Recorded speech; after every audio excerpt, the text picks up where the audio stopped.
Bitcoin is down more than 75% in the last year. Crypto exchanges and lenders are going bankrupt left, right, and center. Celsius and Voyager led the way, with FTX just recently going bankrupt itself. And with the scandal that appears to be FTX stealing a whole bunch of money from its clients, and with everything that's going on in the crypto world right now, you have to be pretty much crazy to invest in cryptocurrencies, any of them at this point. But if you are thinking about getting into the crypto market, I'm going to give you a whole bunch of things to think about in this video. And at the end of this video, if you absolutely have to invest in cryptocurrencies, I'm going to give you my suggestions on how to do it and how to make it safely a part of your portfolio. But before we get into it, my name's Nolan Mathias, and if you want to thrive financially, this is the place for you. So go ahead, click that subscribe button and hit that like button so more people like you can see this video. Okay, so have you seen the video from a couple years ago of Charlie Munger and Warren Buffett during their annual shareholder meeting discussing cryptocurrencies and why you'd be absolutely insane to invest in them?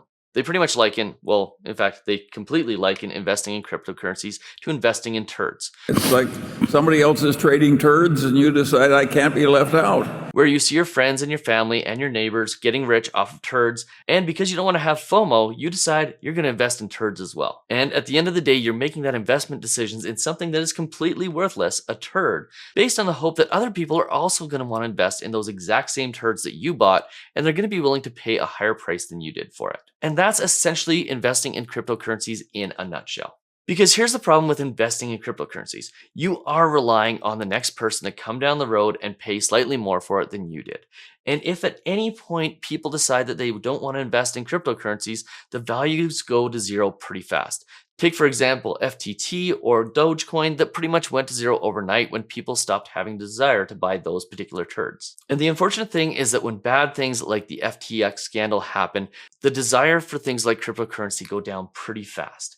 And because cryptocurrencies aren't an investment that creates income or produces any sort of value other than being a store of value, the decline in prices can be pretty much catastrophic. Just look at Bitcoin, the first and likely the most stable, going down by 75% in value in a 12-month period. And while blockchain has its value, and it will have a significant amount of value in the future, it's the technology that has the value, not the cryptocurrencies. And some might say the cryptocurrencies are more secure, they're anonymous, and they're democratizing banking. The reality of it is when FTX happened, everybody went from wanting cryptocurrency to be unregulated to being regulated really, really fast.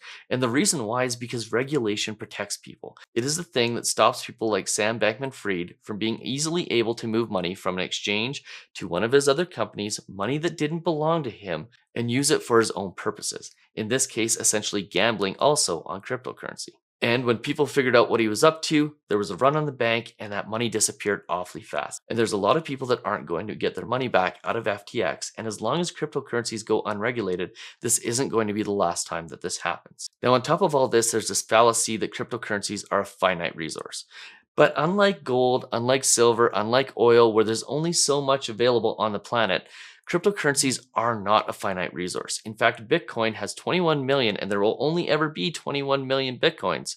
However, there's not a limit on cryptocurrencies. And as we know, anybody can pretty much go out there and create their own cryptocurrency. Look at Dogecoin and look at FTT, Sam Bankman-Fried's personal cryptocurrency that he appears to have used in order to dupe a whole bunch of people out of their money. So with something that doesn't produce value, something that doesn't have any intrinsic value, and something that pretty much anybody can create a clone copy of, pretty much creates a scenario where the amount of supply of cryptocurrencies is essentially infinite, which means in all likelihood, cryptocurrencies will continue to remain a very, very, very volatile investment. In fact, investing in cryptocurrency is really not so much an investment as it is gambling, or speculating at the very least. In fact, it would probably be safer to walk into a casino and put $5,000 on red, because at least if you're standing at a roulette table, you know what the likelihood of coming out ahead is. With cryptocurrencies, it's the Wild West and it's anybody's guess.